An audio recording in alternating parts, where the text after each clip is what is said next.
dhammaan axsaabta iyo qof walba fanaaniinta ciidamada amniga ururada bulshada salaatiinta hooyooyinka kulligii waxaan leeyahay assalaamu calaykum waraxmatullahi wabarakaatu salaanka bacdi waxaan isleeyahay caawa waxay ahayd sagoobsiya dardaaran hadalladu inta badan maalintii dhoweyd baa la yidhi oo siyaasiyiinta iyo wixii laga hadlaya laga hadlay laakiin waxaan rabaa inaan noqdooyin yaryar taabto Soomaaliya waxaa in badan laga hadlay oo ay garanayaan dadka Soomaaliya ku noolaa ee soo joogay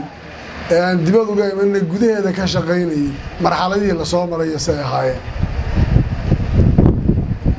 boogaha ku yaala iyo nabarrada dadka Soomaaliyeed ku yaalay waa mid walba si fudud ay u xusuustaan oo ay garan karaan waxa Ilaahay mahadii ah inaan ka gudubnay marxaladii qabiilka oo maanta ayna jirin cudur qabiil oo Soomaaliya ka jira maanta ma jiro cid qabiil isu haysa iyo cid qabiil wax ku tirsanaysa iyo qabiil wax ka sheeganaya qofka markaa goobjoog u ahaa wixii dhici jiray wuxuu garanayaa waqtiga maanta uu ku jiro alxamdulillah sida ay ahayd iyo qaabkii la soo maray ninkii gudaha ku jiray baa garanaya haddaba boogta ooli kartaay baahida Soomaalidu waxa maanta ka dhaxeeya waxa isku qaban kartaay xalka ay yeelan kartaay waa maxay waa wax ku saabsan hoggaan horena waanu sheegay waxay u baahan tahay qiyaada raashida waxay u baahan tahay hoggaan damaca siyaasaddu iyo kala aragtiduwanaanshaha siyaasadda iyo hanqaltaaga siyaasaddu ma aha in loo geliyo suuro qabiil oo loo geliyo shaarar kale waa in sida ay tahay loo wajaho waxay ku soo socotay Allah u naxariistay markii Cabdullaahi Yuusuf uu wareejinayay isagoo garanaysaan kifaaxa iyo inta dhib uu soo maray haddana markii la yidhi Cabdullaahi oo dhamaysan sidaa kaga tag intuu wareejiyay buu labadii qolo muqaawamadii iyo dowladda TFG inta la isku daray yaa baarlamaan 550 uu ka soo baxay Sheekh Shariif baa loo dhiibay oo qoladii markaa muqaawamadii ee la dagaalamayay ka horjeeda dowladda ahayd dib u heshiisiintii la qaaday waxay gaadhay markaa inaan imbagaatina lagu qabanin cartana lagu qabanin ee xamar ay ka dhacdo doorasho oo Sheekh Shariif isagoo la waqtigu uu yaray aad sii wadid oo malaha meel baad sii gaarsiin lahayd intii looga guuleystay Xasan Sheekh oo markaa dalad waxbarasho iyo jaamacado ku mashquulsanaa aan laga filayn yuu ku soo booday sidaas kursiga ku yimid Sheekh Shariifna uu yidhi Xasan aad baad u mahadsantahay oo ku wareejiyay madaxweyne Xasan Sheekh wuxuu qayb ka qaatay isagu markaa dhamaystirkii dowlad goboleedyada iyo sistemkii federaalka lagu heshiiyey bal inuu gaarsiiyo walow markii ugu horeysay la qabsashadu ay iska bilow ahayd haddana wuxuu gaarsiiyey inuu intuu dhisay isteediyadii intii markaas muuqatay ay noqotay dowladnimadii dalad in la sameeyey National Leaders Forumkii madashii aan samaynay madaxdii dowlad goboleedyada iyo madaxweyne Xasan Sheekh intii la isu yimid ay noqotay wax dhab ah war xageen u soconnaa xageen joognaa maxaan samaynaa habeenna badan intii lagu dhafro iyadoo garanaysaan qofka markaa suldada hayaay fursado badan oo isagu uu samaysan karaa inay jirto haddana madaxweyne Xasan Sheekh Maxamuud wuxuu bannaan ka dhigay ku darsasho inay xaaraan tahay wax gooni uu gaaray inay xaaraan tahay aan isu nimaadno inteeni meesha joogtay oo intaan tashanno aan isweydiino xageen u soconnaa doorasho aan ugu soo socota 2016 hal qof iyo hal cod baa dastuurka ku qoran ma gaari karaa ma halkii oday baan u daynaa dood dheer iyo hawl dheer waxaan galay in la qaato in isteediyadii mar hadday dhismeen dib loogu celiyo xildhibaanadii la qaybiyo deegaan doorasho ay yeeshaan matalaad ay yeeshaan dad soo xulo ay yeeshaan aqalkiisana laga heshiiyo ay sidaa noqoto xilligaa iyadaa baarlamaankii joogay wuxuu diyaar u ahaa aw sheekhow weli waan gaarsiin doonaa bal 2 sanana aan ku dhufanno horena aan u siiyara jiidno xogaa cimri dheeradaa ku jiray لكن هل كان سكيستاي مدحويني حسن شيخ محمود isagoo intaasoo dhan sameeyay wuxuu ku tala gashanaa kollayba ninka soo noqonaya inuu yahay xafladii way u diyaarsanaayeen laakiin qadarta Allah madaxweynaha maanta Maxamed Cabdullaahi Farmaajo oo laga yaabo hanka ku jira inuu aad u waxaysnaa yaa wuxuu noqday ninka u soo baxay ee ku guuleystay kursiga yani waxaan fiiri Cabdullaahi Yuusuf inta la weydeen buu soo dagaalamay Allah u naxariistay kursiga wuxuu ku wareejiyay wadaadkii la dagaalamaya muqaawamada maxaakiimta abaal orina wadanka meel kale ku socday intuu dib kala gaarna Cabdullaahi oo ka tag haatan waalidiinta ayay buu Cabdullaahi meel ka fadhiistay حسن شيخ محمود isagoo kumeel gaarkii intii laga saaray aad uu waxaysan yahay wax badan la daba ordayo Sheekh Shariif oo markaa xulkii hayay oo muddaduna ay ku yeeray garanaysan maxaakiimtiina saaxiibadayda meesh joogay iyo hogaamiye kooxeedyadii wixii dib gaaray iyo awoodii lagu lahayo suuq soo baxay حسن شيخ محمود oo dalada waxbarasho iyo waxbarasho ku mashquulsanaa oo shaqada ku jira wadaadka Shariifku uu iska wafilayn yaa meeshii ka soo baxay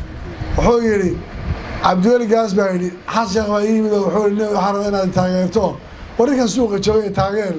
ana aba wixii asdaray wasaarada seeru taageeraya waan liba ilaahay buu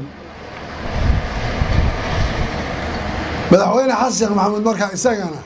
isagoo filaynin oo isla hadda cidinta kula tartantay wadaad qurbo ka yimid iyo nin wax kuma yeelay yaa isagana Maxamed Cabdullaahi Farmaajo oo maanta Ilaahay u qoray inuu madaxweyne ka noqdo yaa intuu yimid yaa ayar madaxweyne xasan intuu ka luuday oo waliba labadii madaxweyne ka horeysay ay garbaha qabteen baa si sharaf leh la isugu wareejiyo nin waliba ku aleelay calafka ay kugu tiri haddaba maanta waxa aad u yeerisay guux badan damac badan xagee loo socdaa 2020 extension mas'ala la yeeli maanta waxaan arkay waxyaalo meel ku qorqoran single constituency waxa la yiraahdo hal deegaan doorasho wax badan baa laga hadlayaa waxaasi waxay abuurayaan markaa booga badan iyo nabarro badan iyo fiiq badan bay kicinayaan waayo dadkii shalay ka soo tagay damcu ku wada jiro ninna ma ogolaanayo wuxuu shalay diiday Sheekh Shariif 4 sano iyo 5 sano rabay Xasan Sheekh inuu wax ku darsaday waa la rabay hebel waxaasoo dhan way ahay Cabdullaahi Allah naxariisto wixii buu kaga tagay waxaasoo dhan markay dhacayaan markaa qof waliba wuxuu kaga tagay wuxuu rabaa inuu ama dariiqii ku helo ama ku waayo waxaan rabaa dawladda maanta jirtay saaxiibkay Maxamed Cabdullaahi Farmaajo inuu taariikhda dib u akhriyo isaga iyo dawladdiisa iyo speakerkiisa iyo kulligood ay gartaan raggii hore uu soo wareejiyay baashan qoriisu dhiibka ku soo wareejiyay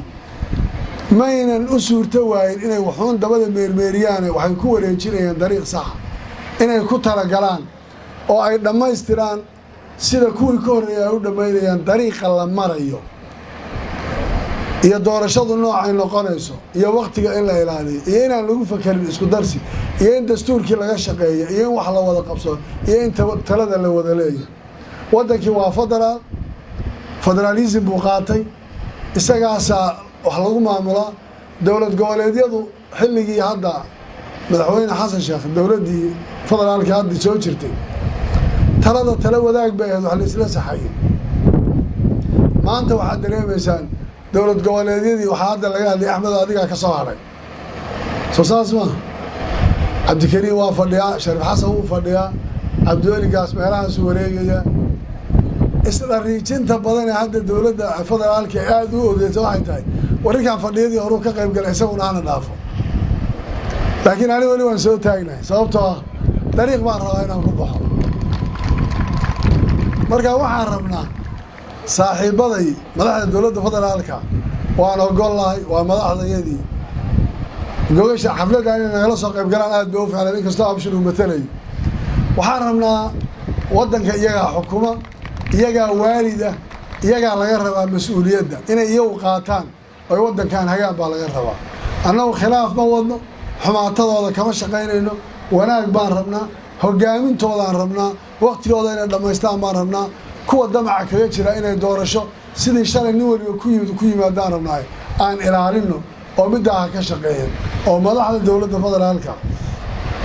dawlado kale iyo cid baa faragelisay iyo wax walba haddii inagu dhexdeen aan wax isku qaqabanno inaan wax kale iska sheegno waxyaalo kale isku tuutuuno dawladda la isku tuumo waxaas oo dhan way imanaysaa maxaa lagu sixi karaa wixii xumaada maanta waxaa iska leh mas'uuliyadda madaxda dowladda federaalka Soomaaliya sababtoo iyaga waalida iyaga manzilatu ab taagan iyaga laga rabaa wixii khalada inay saxitaankiisa ka shaqeeyaan oo ay dariiq sax la isugu yimaado ay keenaan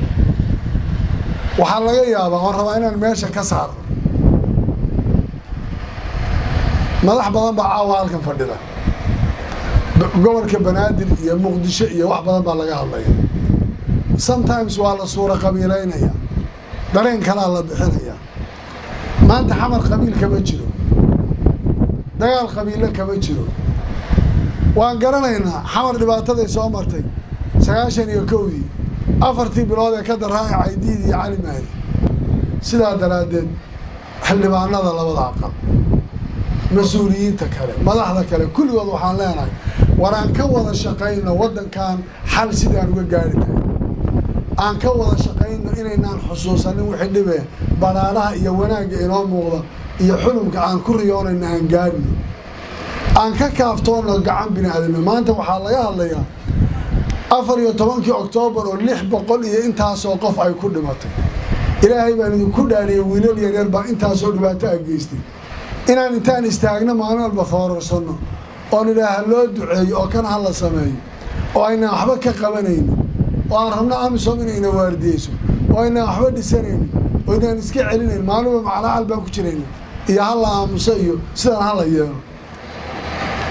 dadka yuu sugaya ayaa mas'uulka inta aan wada qaraabanayna xoolo wada raadsanayna si kale loo wareegayo waxay la tahay inaan ka shaqeyno dalkeena iyo dadkeena inaan cadawgana ka horeyno sharaftii aan shalay lahayn aan soo celino haddii kale inaan istuhunno iyo inaan meel isku riixno intuba meesha imanaysaa wax saxana ma noqonayso dastuurka in la ilaaliyo waa shay waajiba waxaan waa wax bulshadu ay ku heshiisay haddaan isaga la ilaalinin oo isaga uuna ina kala hogaaminin oo isaga aynaan ku dhaqmin sina uma kala adkaanayno ninna nin kama adkaanayo kaasaan ku kala adagna isaga aan ku kala dambayno isaga aan isku maqalno waxaan diyaar u nahay xaqa aniga uu isiinayo dastuurku inaan qaato xaqa dowladda federaalka ay leedahay inaan siiyo dowlad goboleedyada nin wax sheeganaya nin maanta jooga ku kaloo la geeyay nin waliba maanta calaalkiisa uu qaba xuquuqdii uu lahaana ma helo maanta dhaqaale badan baa waddanka soo gala deeqaa la bixiyaa waan soo dhaweynaynaa deyn in la cafiyo wax walba in la sameeyo laakiin dee xaggee gaadhaan ma hayno maa shahidnaa maalika ali waala wax ka baxay xataa war looma ayaa laga hadlaya waxaan rabaa qof kasta oo xal Soomaaliyeed hayo keenayo ka shaqeynaya diyaar baan inaan garab istaagno gabadh baa galmudug ka hadlaysay reer galmudug iyagaa isa sixi kara khaladka galmudug ka jira anuu uma taagi cid kale uma tiirinayo reer galmudug ha isa saxeeniyo xaqa dastuurka uu siinayana ha qaateen dowladda dhexe waxay leedahay ha u daayeen oo waxa dhexdooda ku jira ha xalliyeen oo wanaag ha ka wada shaqeeyeen waxay la tahay aan midaas ka shaqeyn haddaan Jubbaland nahay sidoo fartaa ka hadlayay shalayna dib u heshiisiin baan ahay waxaan diyaar u nahay ta gudaha iyaga iyo ta dibadda iyo midda dowladda federaalka iyo qof kasta wax naga sheeganaya si kasta oo uga garbixi kara inaan diyaar baan inaan qabsoon say doontaa u adkaato waxaan diyaar u nahay inaan nabad ka shaqeyno oo qabsoon laakiin waxa aan ku kala bixi karaa ha noqoto sharcigu uu xogaado waxaan rabaa mar labaad iyo mar saddexaad inaan aad idinku mahad celiyo oo aan idinka mahad celiyo kala soo qaybgalka aan nagala soo qayb gasheen saaxiibaday cunaqabatayntu diyaarada iyo hawo iyo ceriya dhul la xilayo weli way iska taagtaagan tahay Siciid baan uga mahad celinayaa safarka uu soo galay iyo meesha dheer Sheekh Shariif saaxiibkeena waan ugu sii mahad celinayaayo baraaruga badan isaga keenayba isagoo Istanbul ka soo duulay oo taraasiir waan ku soo gudbaya celintii la celiyay waxay keentay isaga laftiisa dareen aan ku jirin baa galay war maxaa lagu celinayaa ninkii shalay garoonka furay baad ahayd وأنا ما هالعلنية كل وقت أنت تميد ولا نقول بمهدي سميش ذاك قاطع بعد ما هتنتين مقالدي اللي ما تشوكتان كافية تشوكتان نلسي تشوكا أنا ولا تشوكنا أنا وعلاش إذا كوا قبله هدي لا تغير سنة ولا كتغا هدي شبلان أنتي ناسي مسؤولية بعد سنة مدحوين سعيد بقى تشوكا هذا السيستم كوتشرة سنتر كان تشوكا أبشر دولة فضل عالك هي عدة وحنا توانيسا يكون أنا جودها كوتشرة أنت وحان دياروك إن wax kasta oo garbaxa oo dawbaxa oo sharci ku dhaqana oo wada hadala oo badbaada oo xal ah inaan gaadnaan diyaaraho lagu matali karo qof walba lagu matali karo waxaan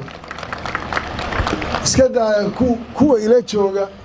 ee hadda magaalada jooga ee wax tabanaya qof kasto intiina kamid ah mas'uul biiga iyo wakiil biiga noqonay inuu xal ka keeno